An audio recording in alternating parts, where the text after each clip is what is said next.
यशोमती मैया के नंद लाला। मैंने आप सबको एक बहुत आवश्यक सूचना देने के लिए बुलाओ है यहाँ। आज मैं कान्हा के पीछे पीछे वन गई थी।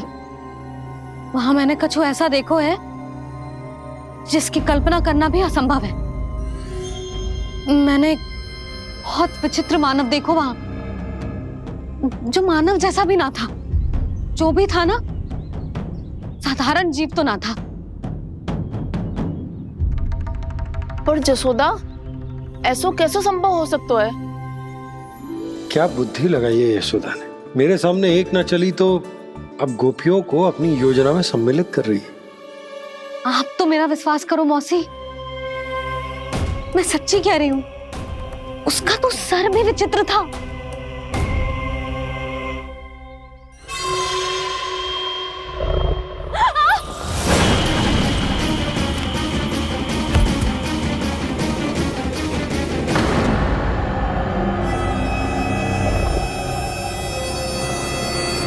मैं असुर ना हूं रानी भाभी, मैं तो बंसी हूं। बंसी, तू यहाँ क्या कर रहा है? रानी भाभी, कान्हा ने ये पोटली और मटकी देके भेजो है ताकि आपको पता चल जाए कि उन लोगों ने भोजन कर लिया है और वो सब सुरक्षित भी है। तू उन्हें अकेला छोड़ के यहाँ आ गया है और ये भी कह रहे हो कि वो सुरक्षित है। इतनी भी क्या शीघ्रता है वत्सासुर? ये जाल है, इसका छल है, पर मैं इसके बहकावे में नहीं आऊंगा।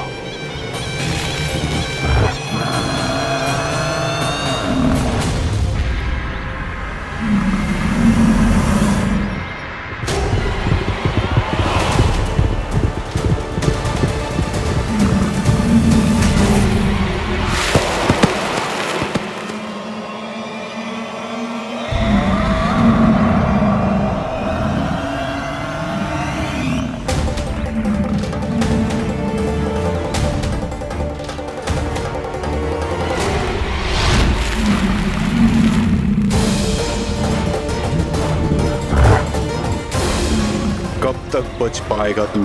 और स्वयं बच भी गया तो इन बालकों के प्राणों की रक्षा कैसे करेगा? यदि तू अपनी हार स्वीकार नहीं करेगा तो इन सबको अपने पांव के नीचे कुचल दूंगा मैं।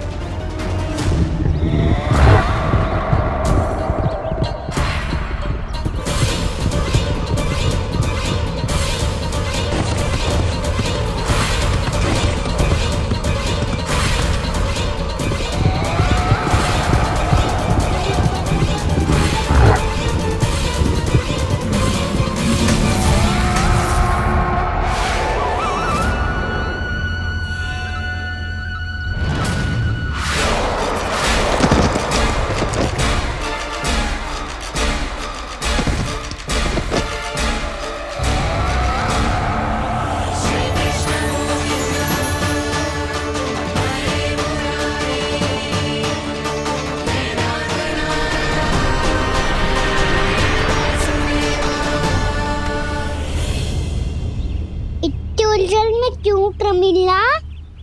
रामलीला, पर मैं तो वत्सासुर हूँ। अब हो, पर वत्स से पहले तो प्रमिला थे। माँ भली असुर। तो फिर मैं वत्सासुर कैसे बना प्रभु? एक बार तुम माँ ऋषि वशिष्ठ के आश्रम गए थे। यक्षों, गंधर्वों और देवताओं तक को पराजित करके जिसने अपने अधीन कर लिया, वो मुरुपुत्र प्रमिलासुर आपके द्वार पर खड़ा है। महर्षि वशिष्ठ स्वागत नहीं करेंगे। द्वार पर खड़ा व्यक्ति देवता या असुर नहीं होता है प्रमिला, वो तो बस एक अतिथि होता है और अतिथियों का स्वागत करना हमारी परंपरा है। आओ। पर वो नहीं जानते थे। अभिमान तुम्हारे विवेक को निकल चुका था। आपने हमारा स्वागत तो कर लिया महर्षि, परंतु यहाँ तो हमारे बैठने के लिए उचित स्थान तक नहीं है। हे माता नंदिनी, असुर राज के लिए आसन की व्यवस्था कीजिए।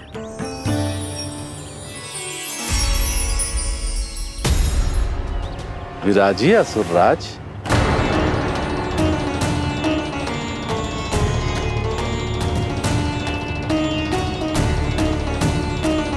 अब जब आपने मुझे बैठने के लिए कहा ही है तो भोजन की व्यवस्था तो होनी ही चाहिए। अतिथि तो ईश्वर स्वरूप होते हैं प्रमिला, और उनकी इच्छा पूरी करना हमारा कर्तव्य है। हे माता नंदिनी, मेरी विनती स्वीकार करें।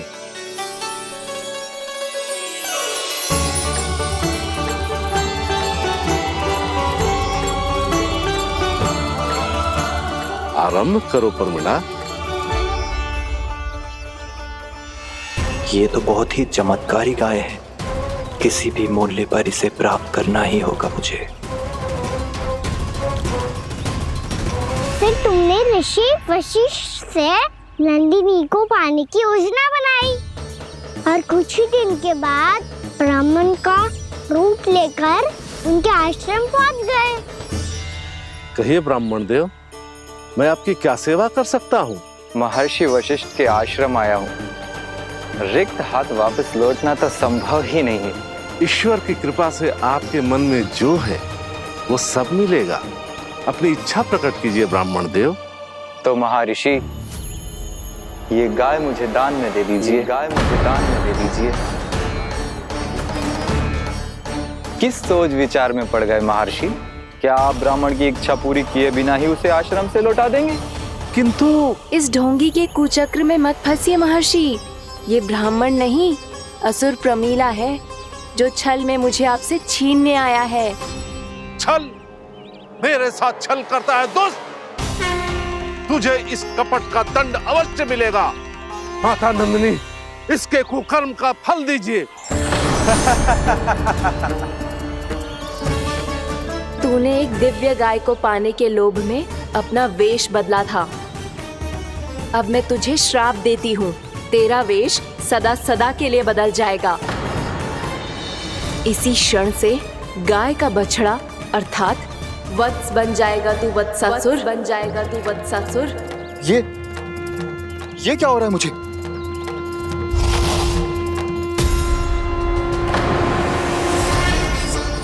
मेरा स्वरूप? हाँ। मुझे क्षमा करें मां नंदिनी, अपना श्राप वापस ले लीजिए। महर्षि, मेरी रक्षा करें। महानंदिनी, मुझे क्षमा कर दीजिए। भूल हो जाने के बाद उसे सुधारने का एक अवसर तो सभी को मिलना चाहिए माँ। इसे क्षमा कर दीजिए माँ, इसे अपनी भूल का पश्चाताप है। आपसे अधिक और कौन जानता है महर्षि, दिया हुआ श्राप वापस नहीं लिया जा सकता।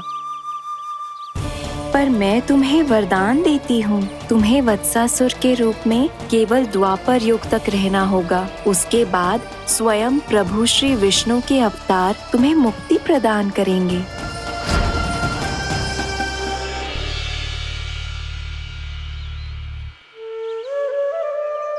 मुझ जैसे मूर्ख अभिमानी दुष्ट को भी आपने मुक्ति प्रदान की प्रभु।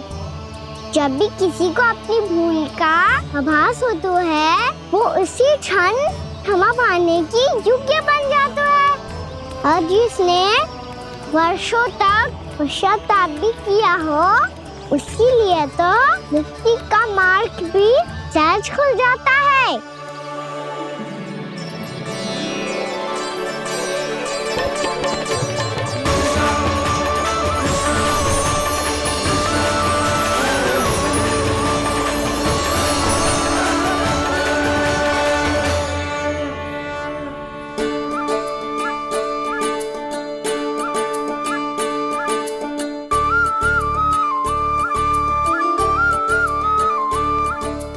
यशोदा,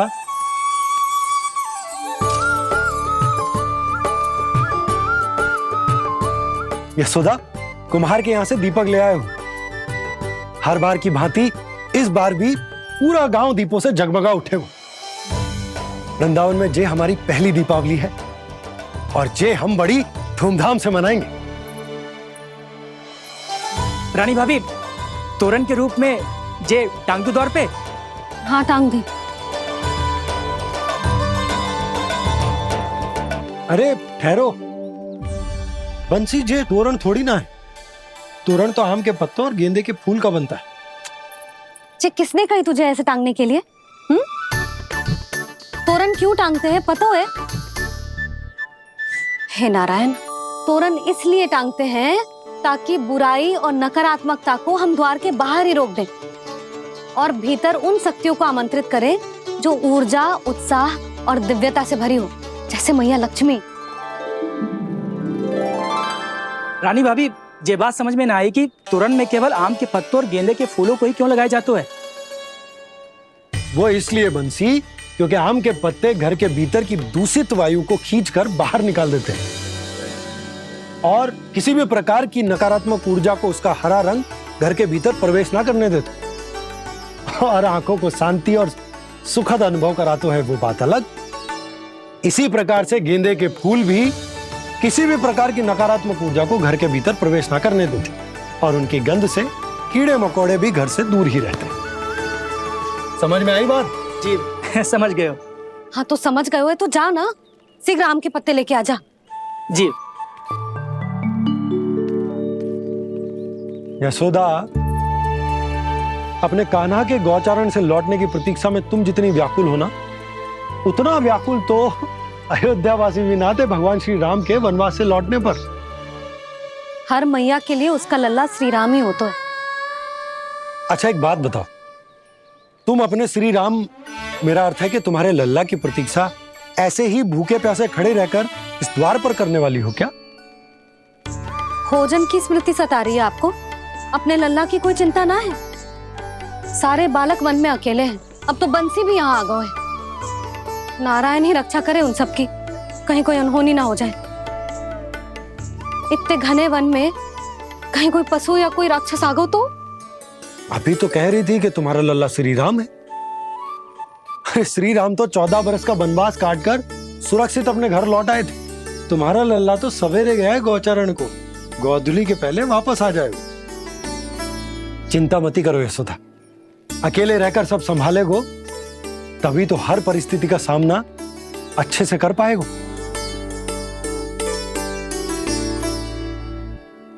कान्हा,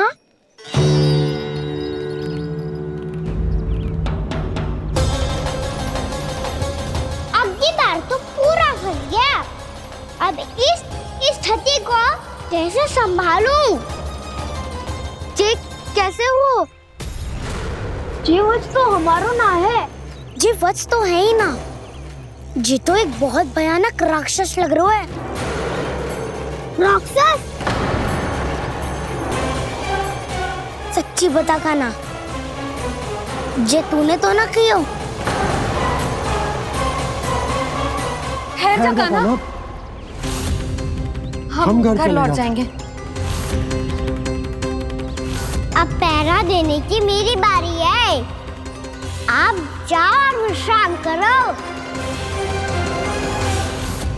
वन में आने से लेकर अब तक जो भी हुआ है सब तुम्हारी योजना का ही भाग है और अब ये भी तुमने ही किया है ना कान्हा? मुझे आप नहीं पहचानोगे तो और कौन पहचानेगा दाऊ? पर अब समझ ही गए हो तो बस देखते ही मत रहो, सईठा भी करो, स्मरण करो क्या है मेरा सत्य। स्मरण करो? मैं कौन? बोल कान्हा, सत्य बता। तू नहीं करो अजय? इतना बड़ा वत्स, बल्कि वत्स भी नहीं, इतना बड़ा राक्षस और इतना छोटा सा कान्हा। उज्जवल अपने बड़बोलेपन में कुछ भी बोलने लगते हो तुम। भला कान्हा में इतनी शक्ति कहाँ जो इतने बड़े राक्षस की ये दशा कर पाए? तो फिर ये किसने करो जे? ये कार्य तो बस श्री नारायण ही कर सकते हैं, है ना कान्हा?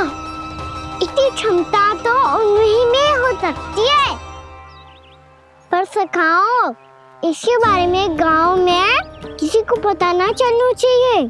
क्यों? क्योंकि यदि हमारे माँ को पता चल गया कि यहाँ कुछ ऐसा हुआ है तो फिर कल से हम में से कोई भी यहाँ ना आ पाएगा। तो फिर गाँव में ही खेलना छुपन छुपाई। उन सबका तो केवल वन आना बंद होगा। पर मेरी मैया तो मुझे घर से बाहर निकलने ही ना देगी। नाना, हम किसी को कछु ना बोलेंगे, है ना सखाओ? हाँ।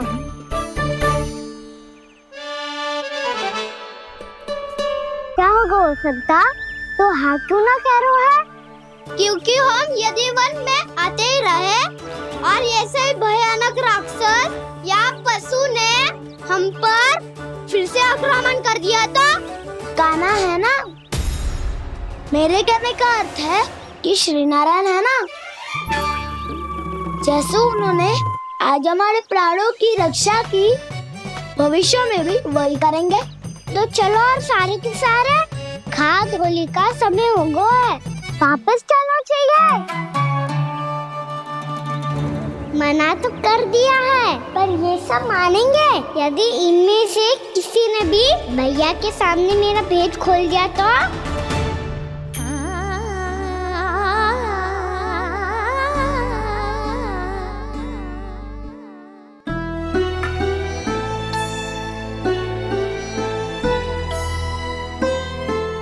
यशोदा, आओ कछु खा ले। मैं अब और प्रतीक्षा ना कर सकती, मैं जा रही हूँ। भूखी जाओगी? हाँ। और जब कान्हा पूछेगो कि मैया आपने भोजन कियो कि ना, तो क्या कहोगी? जब उसे पता चलेगो कि उसकी प्यारी मैया उसके बिना भोजन ही ना करती, तो वो स्वयं भी भोजन ना करेगो,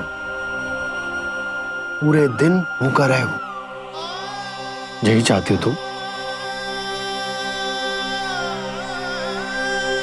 कान्हा के लिए भोजन कर लो, फिर मैं स्वयं लेकर चलूंगा तुम्हें कान्हा के पास।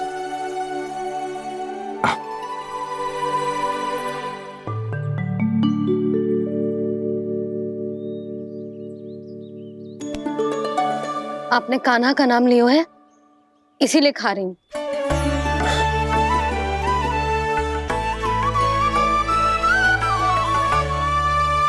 तो जय कृष्ण के नाम को। जय बात। और जय वाला यशोदा, नीलमणि के नाम का।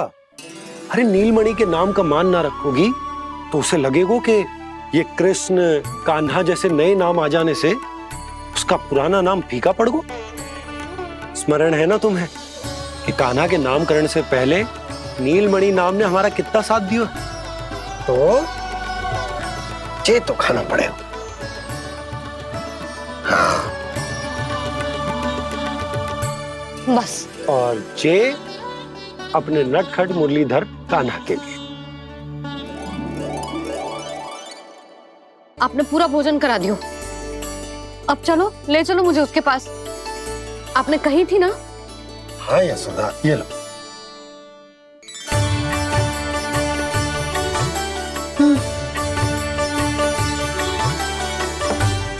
चलो। हमने तो वापस न लौटने का वचन दिया था अपने लल्ला को। मैं तो मैया हूँ, ममता में आके अपना वचन भूल जाती हूँ, पर गोपराज तो अपने वचन के पक्के हैं। जे इतनी शीघ्र कैसे तैयार हो गए?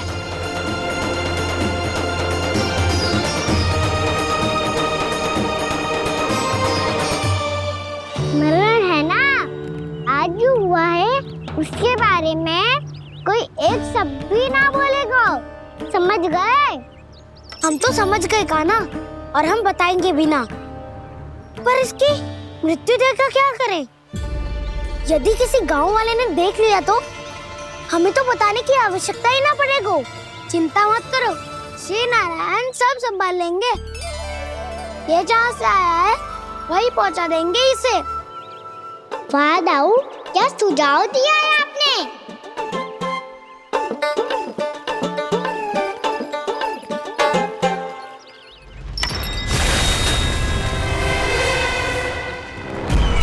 देखना तुम दोनों, जो कोई नहीं कर पाया वो वत्सासुर करके दिखाएगा, बद्ध कर देगा मेरे उस शत्रु का विष्णु अवतार।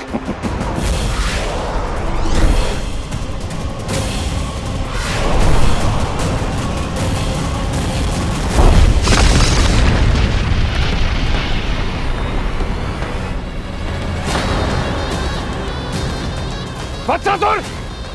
वत्सासुर! कैसे मारा उस विष्णु अवतार ने गौवंश को? तुमने वत्स का अर्थात गौवंश के जीव का वध किया है कान्हा? नहीं दाऊ, मैंने तो राक्षस वत्सासुर को मोक्ष किया है।